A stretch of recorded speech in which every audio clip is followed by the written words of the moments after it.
Madame, Monsieur, bonsoir et bienvenue à votre magazine Ça fait l'actualité. Le 3e Salon des collectivités territoriales tenu à Abidjan du 5 au 7 septembre dernier a rassemblé les principaux acteurs du développement local ivoirien pour réfléchir sur les enjeux de la gouvernance territoriale. Ce salon organisé par l'Assemblée des régions et districts de Côte d'Ivoire ainsi que par l'Union des villes et communes de Côte d'Ivoire avait pour thème gouvernance territoriale, ensuite levier de résilience et de développement harmonieux des territoires. Qu'est-ce qu'une collectivité territoriale? Pourquoi organiser un salon des collectivités? Quel est le bilan et les perspectives de ce salon? Et ça fait l'actualité. Nos invités ressources sont installés. Nous avons un élément de reportage juste avant qui est signé F. Boué. La 3e édition du Salon des collectivités territoriales a pris fin. Thème de la rencontre, gouvernance territoriale, levier de résilience et de développement harmonieux des territoires. Plusieurs problématiques ont fait l'objet d'échanges entre les participants lors des panels.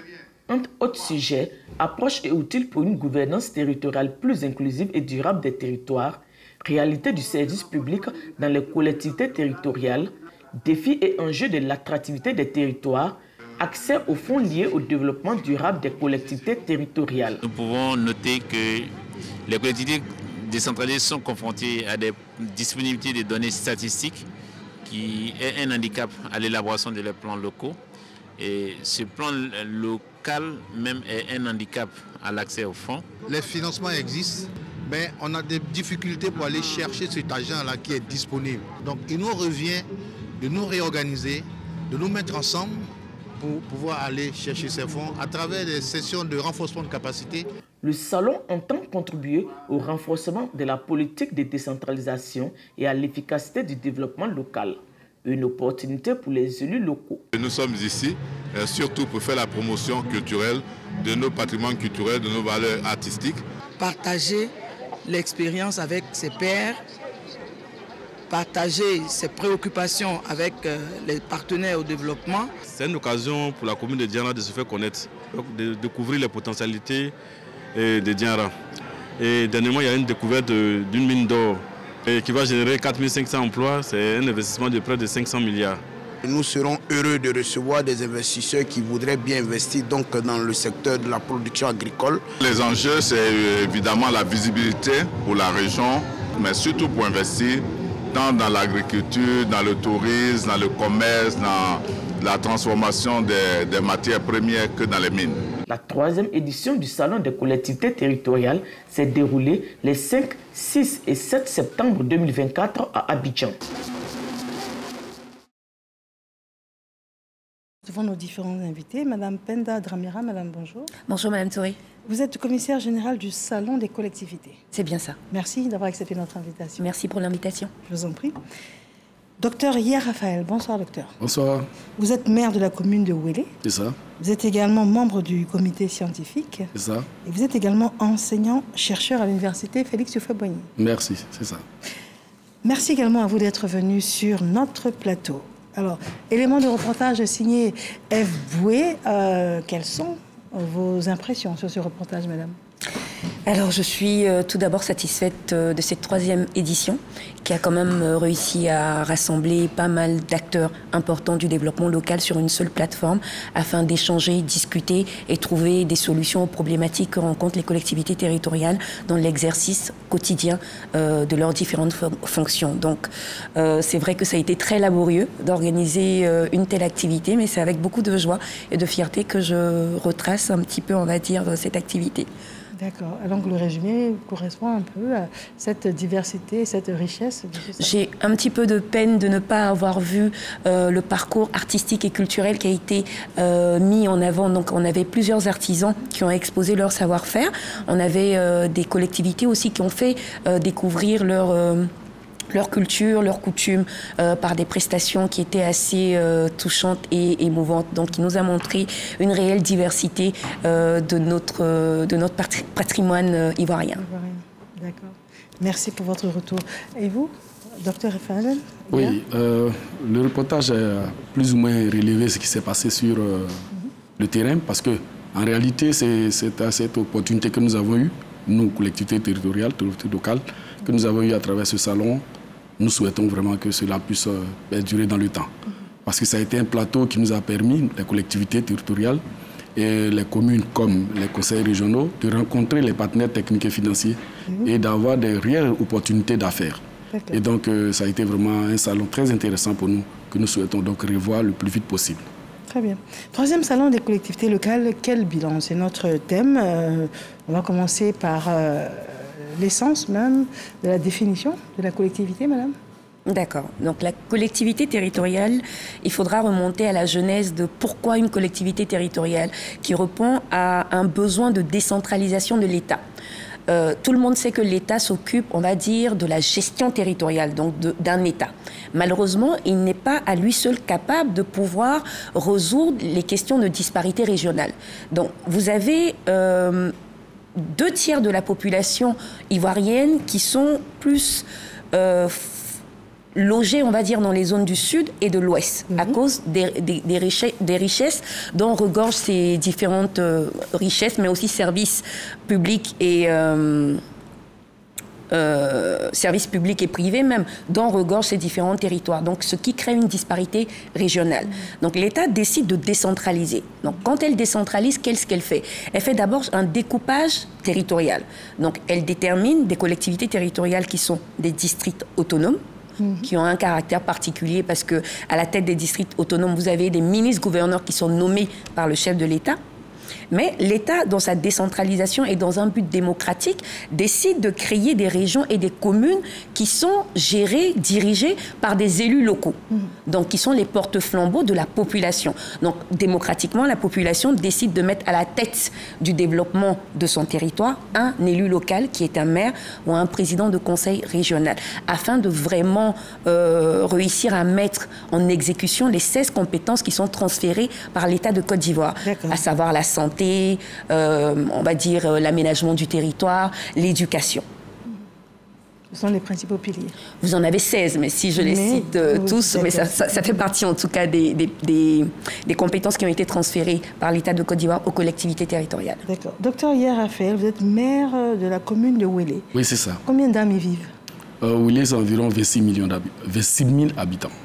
26 000 habitants, oui. Ouélé est situé dans le centre-est de la Côte d'Ivoire. Bon, généralement, la référence, c'est à 27 km de Daoukro. De Daoukro. Voilà, Daoukro. Voilà. De Daoukro, d'accord. Ouais, c'est ça. D'accord. Alors, vous êtes commissaire, non, vous êtes membre du comité scientifique. C'est ça. Vous avez une implication forte également dans ce salon. C'est ça. Et vous sentez, après 3 ans, qu'il y a vraiment un impact sur les administrés de cette ville? Oui, c'est l'impact donc du salon sur, pas les administrés, mais l'impact même du salon sur la gestion des collectivités est très importante. Parce qu'au cours de ce salon, il y a des ateliers, il y a des panels au cours desquels les élus locaux ont le temps, ont l'occasion de poser leurs préoccupations vis-à-vis de la tutelle et des différents partenaires techniques et financiers de l'État. De sorte qu'à la fin du salon, chacun peut gagner quelque chose. Pour le premier salon, on était à une dizaine de communes qui ont participé. Mais cette année, nous étions à 26 communes et 5 régions. Avec tous les opérateurs financiers, nous sommes retrouvés avec environ 80 stands qui ont été occupés. De sorte que les débats ont été très intéressants. Et les élus locaux ont eu l'opportunité de poser leurs problèmes réels. Notamment les questions d'eau, les questions d'électricité, les questions de salubrité, les questions d'aménagement du territoire, ainsi que les difficultés que l'État central a à céder la réalité des pouvoirs concédés.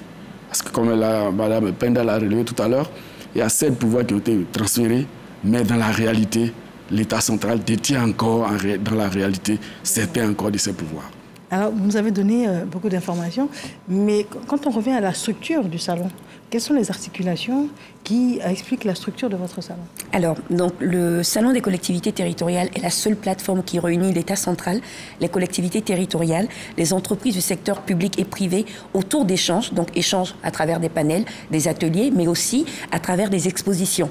Donc, vous avez les collectivités territoriales qui sont venues sur notre salon pour pouvoir montrer leurs différentes richesses, leur montrer les différents programmes et projets qu'ils ont d'envergure à réaliser dans le but de trouver des partenaires techniques, financiers ou même des entreprises qui pourraient les accompagner dans l'exécution de ces différents projets.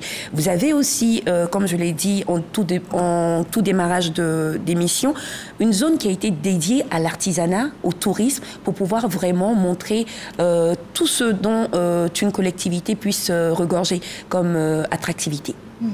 Alors, 3e édition, il y a forcément une évolution. Laquelle? Qui soit de manière très perceptible. Alors aujourd'hui, moi, c'est l'implication des élus locaux eux-mêmes dans l'organisation du salon, de bout en bout. Donc ce qui nous permet, nous, de vraiment recenser leurs besoins en amont et de pouvoir les mettre en pratique dans la résolution de leurs différentes problématiques. Donc on a aussi l'État. Ce n'est pas uniquement les élus locaux qui sont impliqués dans l'organisation. On a aussi l'État via la tutelle qui est le ministère de l'Intérieur et de la Sécurité, qui est aussi impliqué dans l'organisation du salon. Donc on a toutes les parties prenantes. Nous, on est membres, on va dire, de la société civile et du secteur privé. Toutes les parties prenantes, plus ou moins, sont réunies dans la réflexion et dans l'implémentation des différentes problématiques que l'on a décelées en amont. Alors cette année, vous nous parlez d'à peu près 80 exposants?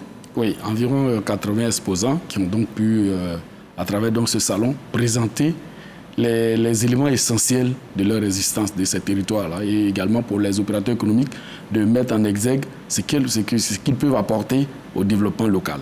Vous voyez, madame, le thème de cette année était très important, l'attractivité des territoires. Vous voyez, chez nous, on dit... Gouvernance territoriale. Mais la gouvernance territoriale est à travers l'attractivité. Vous voyez, chez nous, il y a un adage qui dit qu'on ne peut pas coiffer un génie qu'on ne voit pas. Quand vous ne connaissez pas où il est, vous ne pouvez pas voir la vie dans là où il est.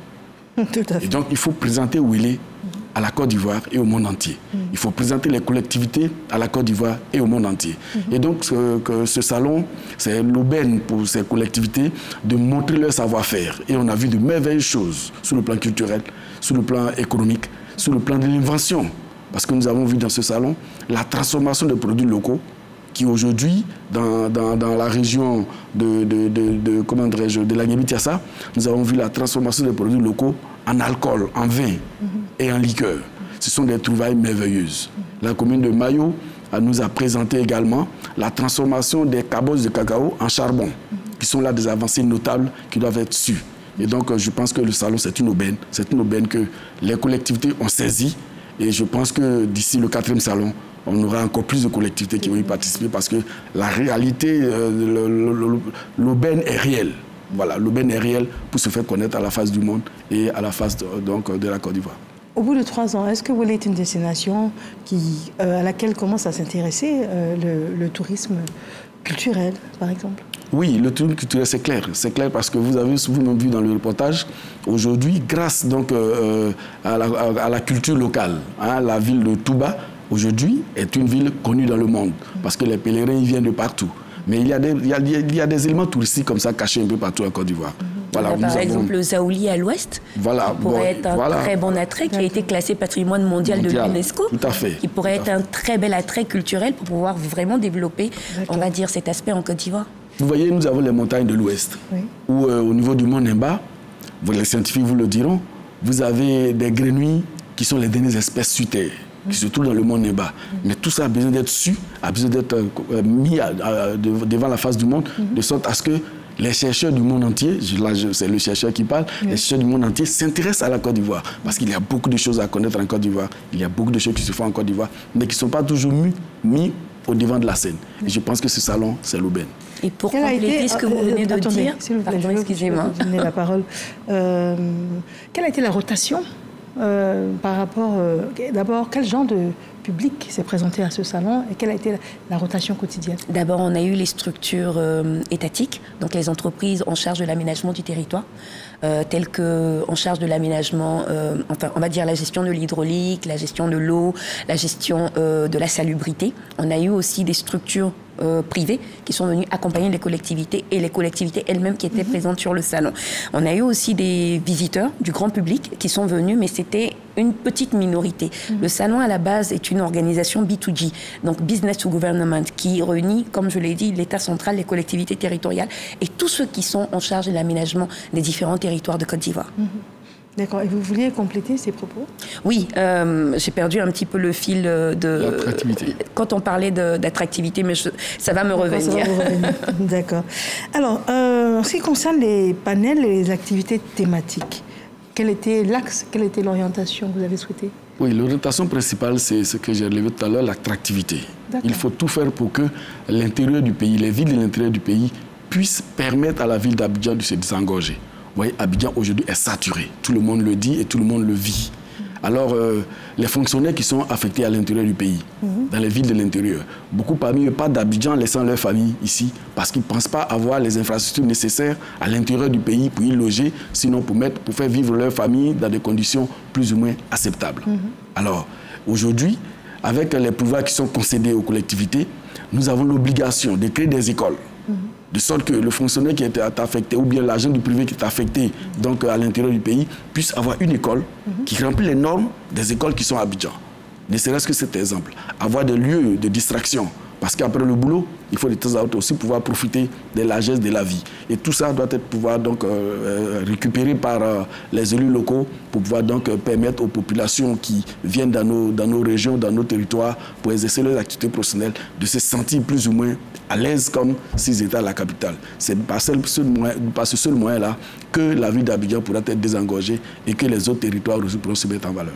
D'accord. Alors, elle nous a parlé de rencontres B2G. Donc, avec le gouvernement, les différents partenaires, est-ce qu'il y a des financements initiés, par exemple? Bien sûr, bien sûr. Pendant ces 3 jours de salon, les partenaires techniques et financiers de l'État du Côte d'Ivoire, qui ont sillonné les différents stands, ont eu à faire des promesses. Il y a eu des promesses de contrats. Moi, pour ne pas parler de la commune de Ouélé et ne pas faire de publicité, nous avons eu un contrat que nous allons signer le vendredi prochain avec une entreprise qui est prête à venir traiter les ordures ménagères de Ouélé pour en fabriquer de l'engrais. Vous voyez, donc c'est une opportunité énorme. Et plusieurs autres stands ont été visités comme ça par les partenaires techniques. Je pourrais les citer, le PNUD, ces grandes organisations qui ont fait de belles promesses et donc qui permettront certainement à certaines collectivités donc, de pouvoir régler certains problèmes qui sont l'essentiel même de l'existence des populations au niveau local. D'accord. Alors, Madame Dramera, vous avez innové cette année. Il y a eu des prix qui ont été remis. C'est la première fois que ça arrive? Non, ce n'est pas la première fois. Depuis le début de l'activité, on a essayé quand même de récompenser les collectivités qui se démarquaient. Donc, on a eu 4 prix cette année qui ont été... le prix du plus beau stand qui a été attribué à la commune d'Ara. Ensuite, on a eu le prix de la meilleure animation culturelle qui a été décernée au Goli de Boaké. On a eu le 3e prix qui était celle de la meilleure valorisation des produits du terroir qui a été décerné au Conseil régional de l'Agnébi-Tiassa. Et finalement, le prix de la gestion innovante qui a été dédié à 2 communes ex-aequo qui sont la commune de Mayo et la commune de Ouélé. D'accord. Alors, qu'est-ce qu'elle gagne? Un accompagnement, de l'argent? C'est de l'argent. Tout d'abord, donc c'est des enveloppes de 1 million de francs CFA pour les 3 premiers prix qui ont été cités.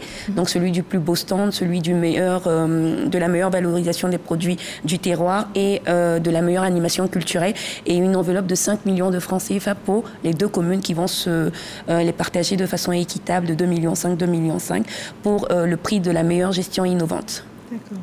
Alors, nous sommes à quelques minutes de la fin de cette émission.